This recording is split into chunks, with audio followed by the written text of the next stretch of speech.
Ah yes, a new season, another huge load of anime to look forward to. But there are also some hidden bangers this time that aren't being broadcasted normally, like the Astro Boy take from Naoki Urasawa, Pluto. Not only the nostalgia, I love the animation, especially the effects, and obviously the story itself. But just like most Netflix and Disney anime, this one just didn't catch a lot of hype. Then there's the obvious Attack on Titan finale. I don't know what you want me to say aside from it making me lose No Not November from my tear ducts. Everywhere I go, I keep seeing edits of Attack on Titan, and every time I'm reminded of the emotional damage this series has left me with. Another one from Netflix that will never receive the light of day. If you want a gaming anime about a dysfunctional family with some interesting twists, check out Goodnight World. A good news being Zom 100 will finally be finishing this season in Christmas. And obviously we got the season 2s and 3s, sequels to series that people have been looking forward to or not looking forward to. The return of Shield Hero, Spy Family is back with, in my opinion, one of the best arcs that lets Yor's character truly shine. The Eminence in Shadow, ultimate masterpiece of a cringe lord isekai, is back with John Smith the Legend. I'm actually enjoying the season way more. Science Man Dr. Stone is back, sadly not seeing many people talk about it. Reverse Isekai Deadmount Deathplay is back. The Ancient Magus' Bride is also back once again, beautiful fantasy anime. Jujutsu Kaisen is popping off with the Shibuya arc. Can't say the same for Mappa Animators though. Ah yes, the legendary anime that traumatized everyone into thinking that it's going to be some normal RPG D&D type anime, Goblin Slayer. Bonus points for replaying scenes from the first season, just to remind people how unhinged this series actually is. Speaking of unhinged, Undead Unluck is a must-watch if you want an anime with a really nice logical power system and fan service, with a mysterious world kind of like Hunter x Hunter. A girl that brings crazy misfortune, pretty much death, to anyone that touches her, and an immortal guy that constantly touches her. Speaking of unhinged again, you guys know I love my mystery anime. Here's one about black-haired Gojo Satoru, Ron Kamonohashi, a deranged detective and his average policeman buddy solving unusual cases, with some interesting twists here and there. Nostalgic character design from Akira Amano, who made Katekyo Hitman Reborn. If you don't know this anime, I have truly failed you. Aside from my countless video and skits on the 100 girlfriends that really love you, a meta harem anime, funny, crazy, weird, but somehow still wholesome, because the MC Rentaro is straight up a Chad. A wild story about 100 girlfriends. And no, I'm not exaggerating here. Can't wait to see these panels being adapted, given we get another season in the future with an unholy amount of voice actresses.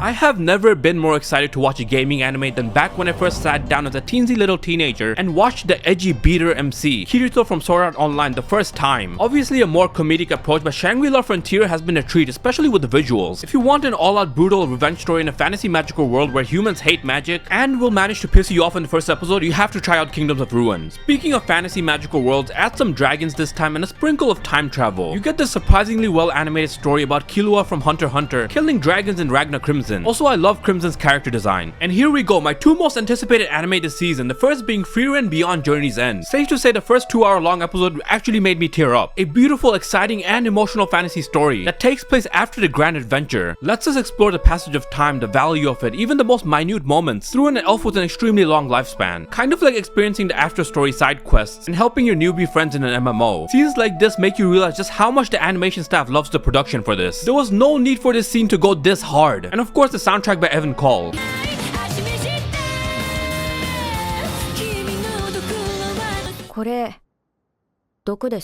And then there's Kusuriya no Hitorigoto, or the Apothecary Diaries. Hands down my favorite MC this season, Mao Mao, who is obsessed with poison. And the story taking place in a fictional variation of historical China. It has so much going for it, the slow burn romance, the mystery, the interesting and odd unique characters. If you're watching this, just wait till we get to the Jinchi Frog arc. And of course the soundtrack by Kevin Penkin. Oh no, a copy pasta of My First Girlfriend is a Gal. Except it isn't. It surprisingly tackles a lot of mature themes about what it means to give and receive love, especially for someone who's been used by countless guys. You can try out Our Dating Story for an interesting romance anime this season. Here's another fantasy anime about a guy that just can't stop eating, always starving, and well, that's his hidden power, being able to steal the power of people he eats. I'll be real though, I kind of lost interest in Berserk of Gluttony for now. Ah yes, Yuri anime with Otome reincarnation. I'm in love with the Villainess. Ah yes, another Yuri anime about a shy girl and a transfer alien student, Hoshikuzu Telepath. Ah yes, yet again another actually a Yuri bait anime about a shut-in vampire who hates drinking blood with trauma and hidden powers and some twists. The Vexations of a shut-in vampire princess.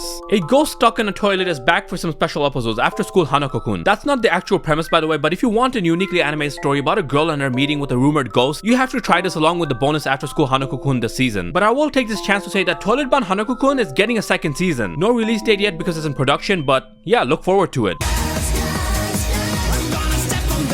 Looks like we got a new anime in the Initial D universe, MF Ghost. This one has me playing my Eurobeat playlist all over again. My Hero Academia, but most of the characters are girls. If you love superhero anime, give Shy a shot. 7 Deadly Frames is back with hopefully a redemption arc in its animation. I'm also a sucker for just medieval and Camelot themed stuff, so I'm giving 4 Knights of the Apocalypse a shot. Here's a strange and wild story of a high school student, modern time ninja, having to defend against foreign assassins in Tokyo, under Ninja. A fantasy time loop story from Studio Silverlink about a princess of a fallen empire, being executed by her people, and then reincarnating with a second chance at life as her 12-year-old self. Honestly, for some reason, I've really been enjoying Tearmoon Empire, especially with all the politics, drama, comedy, and of course the MC herself. Let's not forget the absurd comedy anime from the late author of Sakamoto Desuka, Sanonami, rest in peace. We have Migi and Dali, the bizarre story with revenge undertone of twins that get adopted. Well, to be more accurate, only one gets adopted. And let's just say that it's filled with wild shenanigans that will make you question what you just watched. Speaking of absurd, here's one where the MC eats raw pig liver, passes out and is reincarnated into a pig, and then goes on a journey with a telepathic girl. And of course, he's voiced by Matsuoka Yoshitsugu, the harem lord voice actor himself, known for Kirito, Belle Cranel, Futaro, Yuki Hirasoma, Sora. The point is, if you want a weirdly interesting story with Kirito as a pig, go watch Butareba, the story of a man who turned into a pig. And boom, that's it for me at least. As always, if I missed anything, do let me know in the comment section below. I don't want to sleep on any hidden bangers, and hopefully I can go revisit and watch it, and hopefully it's not boring. And thank you for the insane amount of support on this channel. So many people. It really means a lot. And as always, if you enjoyed this video, leave a like, and if you're new here, hit subscribe for more anime, manga, and Japan related content. Like and subscribe, bye bye, like and subscribe, peace.